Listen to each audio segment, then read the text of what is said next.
Salut à tous et bienvenue dans ce nouvel épisode de Rex, la revue Express. Ici, on décrypte les infos, les actus et les faits divers. Salut Cyril. Salut Janice, comment ça va? Ça va? Tu as passé un bon week-end? Ouais, ça va. Team Aquapark aujourd'hui, les gars. Sponsor de la vidéo. Sponsor. Donc, sans perdre plus de temps, on va passer du coup à la patrouille comme d'habitude. Donc, on va revenir sur l'actualité de la semaine. On va commencer par Kémy Séba. Du coup, Kémy Séba qui s'était fait Gilles interpeller. Stelio, Capo Chichi. La dernière fois, j'avais dit Chichi Capo, tout le monde m'a attaché. En tout cas, le capitaine Capo. Donc, du coup, il s'est fait interpeller. On n'avait pas eu le temps de revenir sur l'actualité. Donc, on va revenir dessus, réagir, voir un peu ce qui s'est passé. Et puis, voilà. Donc, j'ai une vidéo. Je balance à l'écran. Et comme d'habitude, on check. T'es prêt? Okidoki. 1, 2, 3, let's go! Ah, c'est une bonne question, effectivement. 2 jours de garde à vue. Il a finalement donc été relâché mercredi soir. Bonjour Sidi Yansane. Bonjour Juan. Journaliste au service Afrique de RFI. Pourquoi Kémy Séba a-t-il été interpellé dans les rues de Paris? Alors, Kémy Séba a été interpellé lundi, mais ce n'est que le lendemain que des sources diplomatiques et sécuritaires ont pu confirmer son arrestation à RFI avant que son organisation Urgence panafricaniste communique officiellement sur l'interpellation de son président par la Direction générale de la sécurité intérieure, la DGSI, c'est l'agence des renseignements français. Le lendemain, l'avocat de Kémy Séba, maître Juan Branco, a tenu une conférence de presse juste devant le siège de la DGSI. Il a déclaré que son client a été arrêté en pleine rue par des agents cagoulés des renseignements, puis placé en garde à vue et interrogé sur la base de soupçons, je cite, d'intelligence avec une puissance étrangère en vue de susciter des hostilités contre la France. Alors, rappelons que Kémy Séba... Alors, ils lui ont fait genre limite un kidnapping, digne d'un film de... Ça, c'est incroyable. Mais en fait, c'était pour le traumatiser carrément. Ouais, mais pourquoi? Bon, moi, j'ai pas trop la situation.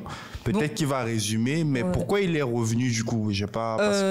Paraîtrait-il que son père est malade. Ok. Il me semble. Il est revenu rendre une visite. C'était des affaires d'ordre privé. Ouais. Mais maintenant, la DGSI, c'est sécurité intérieure. Donc, si on te capte et autres, c'est quoi? C'est pour des histoires de. Est-ce qu'on peut dire ce mot-là sur YouTube?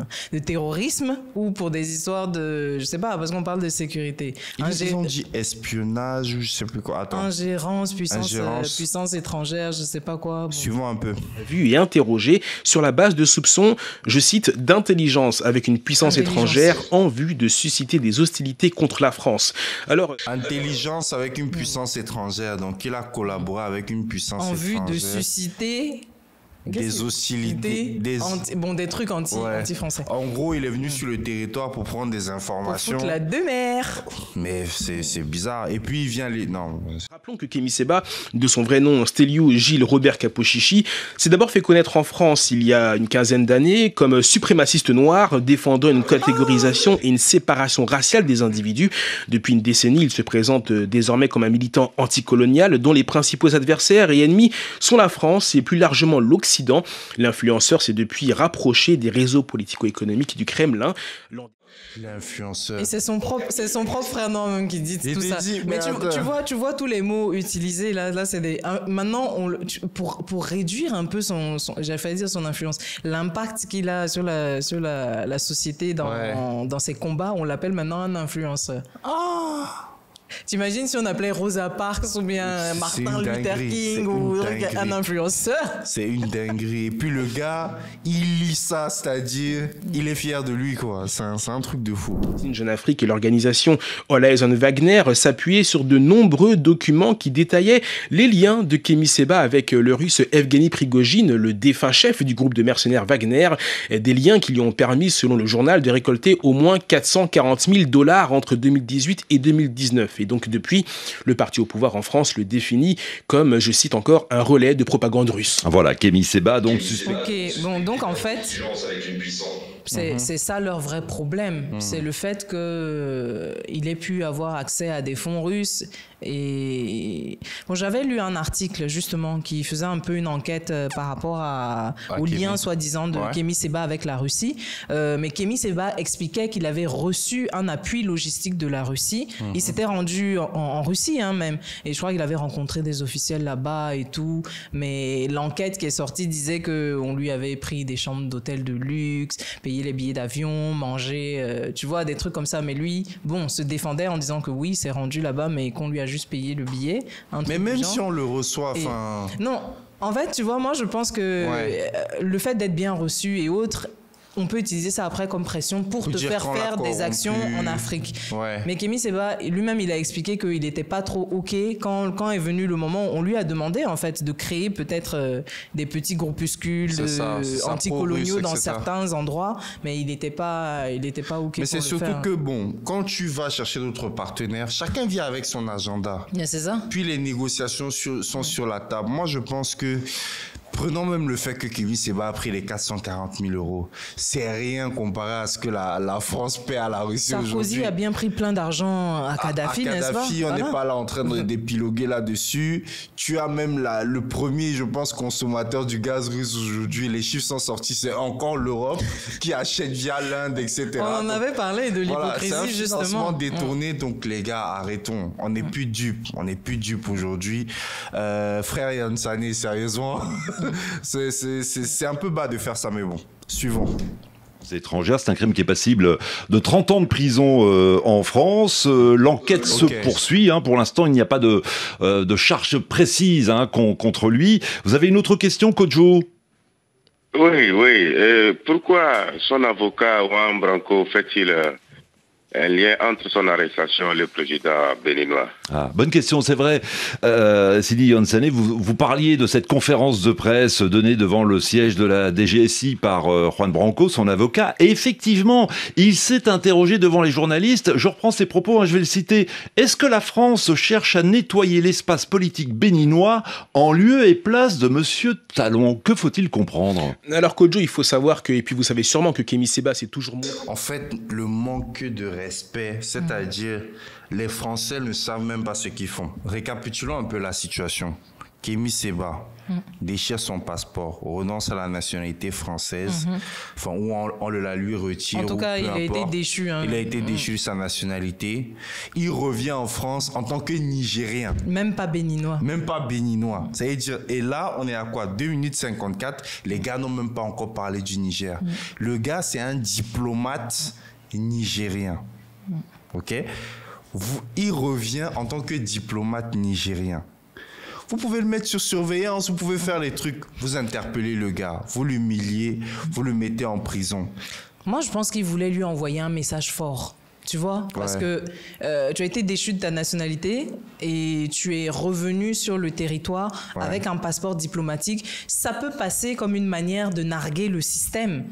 Et étant un peu touché dans son ego, on a une réponse disproportionnée pour montrer que oui, on veut quand même te montrer que on est là. Mais ça sert à rien parce que en fait, ce que vous faites là, c'est vous faites que augmenter ça. On va dire si tu mets quelqu'un en prison aujourd'hui pour des mauvaises raisons, tu ne fais que augmenter sa cote de popularité.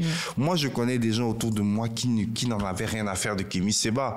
Tu vois, j'en ai entendu jaser ce week-end des amis à moi qui ne connaissaient même pas Kémy Séba et du jour au lendemain, c'est qui le gars qu'on a arrêté? Je vais aller voir. Donc, vous contribuez au contraire à propager son idéologie. Ça, c'est de 1.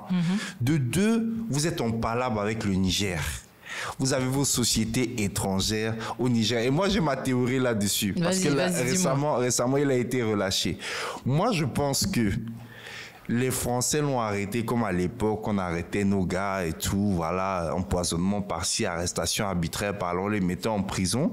Mais cette fois-ci, là... C'est pour faire passer des messages. Quand ils l'ont arrêté pour faire passer le message, là... Les gros chefs des entreprises là, françaises ont appelé Macron pour dire relâchez-le. C'était pas volontaire, moi, je pense. La libération, là, n'était pas volontaire. Tu sais que bizarrement, quand tu as dit pour faire passer des messages, moi, je me disais, ils ont fait le rapt spectaculaire, mais ensuite, une fois qu'on l'a mis dans la pièce, il s'est entretenu peut-être avec quelqu'un, un haut du gouvernement, on ne sait pas, on ne saura jamais. Et ils se sont dit des choses et ils lui ont fait passer des messages, tu vois. C'est ça. Mais comme on ne peut pas faire la rencontre de manière officielle, on a créé un fouka-fouka. Ah oui, tu vois le shit comme ça, c'est pas faux aussi. Mais moi, je me dis... Parce que là, il y a Orano qui a perdu des contrats au Niger. Tu arrêtes en plus. Les gars sont peut-être en train de négocier pour remonter la pente. Et toi, tu gâtes tout. Tu arrêtes encore un diplomate nigérien.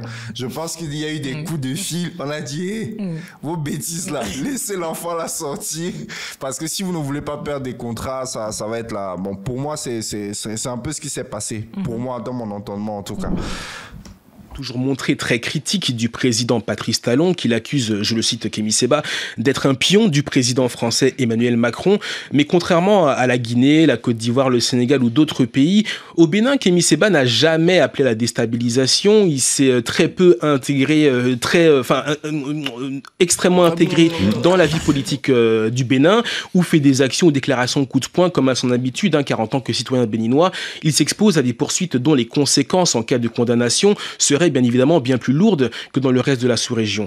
Depuis qu'il a été déchu cet été de sa nationalité française, Kémy Séba a obtenu un passeport diplomatique du Niger délivré par la junte du CNSP à Niamey où il vit désormais. En mai dernier, il avait affirmé depuis Niamey... C'est incroyable.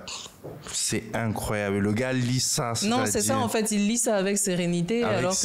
Mais bon, ce que je comprends, c'est que Kémy Séba est quand même assez intelligent parce que d'origine béninoise et même béninois, il a sûrement des aspirations. Il va peut-être pas les dire tout de suite. Donc forcément. Dans son pays, il va pas être aussi virulent s'il sait qu'il encourt des poursuites qui pourraient nuire ensuite à l'avenir politique qui se donnerait peut-être. Donc, on cherche. Après son passeport au Niger, là, tranquillement, il fait ses trucs un peu. Et quand le moment viendra, on sera étonné. Mais moi, je trouve que déjà, stratégiquement, c'était un mauvais move. C'était un mauvais move. Après, comme tu dis, il y a deux théories qui se tiennent. Soit ils tenaient à le rencontrer en back-off. Et donc, ils ont créé tout ce brouhaha-là pour ensuite pouvoir le rencontrer. Soit, effectivement, pris d'arrogance, ils ont essayé de le mettre en cabas, comme on dit. Et puis derrière, il y a eu des coups de fil parce que tu enfermes un diplomate de tout un pays. Et en plus, qu'il y a une résonance. C'est pas comme si tu enfermais un gars du quartier qui a toute une résonance. Forcément, les conséquences se font sentir directement sur le continent. Et même s'il n'est pas diplomate, le fait d'avoir un passeport diplomatique lui confère une certaine immunité. Tu peux pas procéder de la même manière. C'est pour ça que c'est d'autant plus choquant qu'on entend homme à cagoule et autres sur quelqu'un qui a un passeport diplomatique. Il y a plusieurs façons d'opérer. Tu peux, en attendant des preuves, mettre peut-être ton service de surveillance en marche. Quand un diplomate russe marche dans les rues de Paris, c'est très bien qu'il est surveillé. Donc, c'est pas un souci. Mais là, comme ça, le prendre comme ça de force, c'est sachant qu'il n'y avait même pas de preuves. Donc, est-ce à dire que c'est la couleur de peau qui détermine la manière dont on se comporte, bien que la personne ait le même genre de passeport qui lui donne une immunité? Grosse question. Mais pour moi, voilà, sa libération, certes, il y a eu la pression des réseaux sociaux, mais je pense que surtout, au vu des contrats qui étaient en jeu, quand tu arrêtes quelqu'un comme ça, c'est des milliards ou des millions que tu vas perdre par jour qu'il est incarcéré. C'est sûr. Et puis, vu la situation et le marasme dans lequel le gouvernement est actuellement, avec, on ne sait pas trop quel budget voter, quelle loi, on sait, tout est confus. Je pense qu'ils vont pas se rajouter encore une bavure pareille sur le tableau. C'était pas un bon move. Bon, je vais le laisser terminer. Oui, il a presque fini. Que le Bénin abritait secrètement une base militaire française, ce qui a fait réagir le gouvernement béninois, généralement silencieux sur les actions de Kémy Séba. C'est peut-être sur ces bases-là que l'avocat de Kémy Séba, maître Juan Branco, pense que Kémy Séba pourrait être mis très longtemps en prison, un peu un opposant politique. C'est comme ça que Juan Branco le définit. En cas d'extradition vers le Bénin. Au Bénin et devenir un prisonnier politique. Non, mais genre, ils vont extrader un diplomate nigérien. Ils n'ont pas qu'à. C'est peut-être pour ça que le mec a pris le passeport de l'autre côté, voyant venir le truc bizarre. Move. Tu veux extrader un diplomate, mais c'est que c'est même chaud. Talon, il n'a pas que. C'est chaud. Mais j'ai un bon jeu de mots là. Kémy Séba serait-il le talon d'Achille du président? Pas mal. Voilà. Donc, peut-être qu'on va conclure sur ça. En tout cas, c'était mon avis sur la question. Alors, les amis, laquelle des deux théories, entre la mienne et celle de Cyriaque, vous parle le plus? Est-ce que vous pensez qu'il y a eu des coups de fil des grands dirigeants qui leur ont dit « on relâche ce monsieur » ou bien vous pensez que c'était une sorte de rencontre secrète pour faire passer des messages à Kémy Séba? On vous attend dans les commentaires. Hein, et en attendant, surtout, n'oubliez pas de vous abonner à la chaîne de l'Investisseur africain et activer la cloche de notification pour ne rater aucune nouvelle vidéo. À très bientôt, Cyriaque. À très bientôt. À plus. Ciao.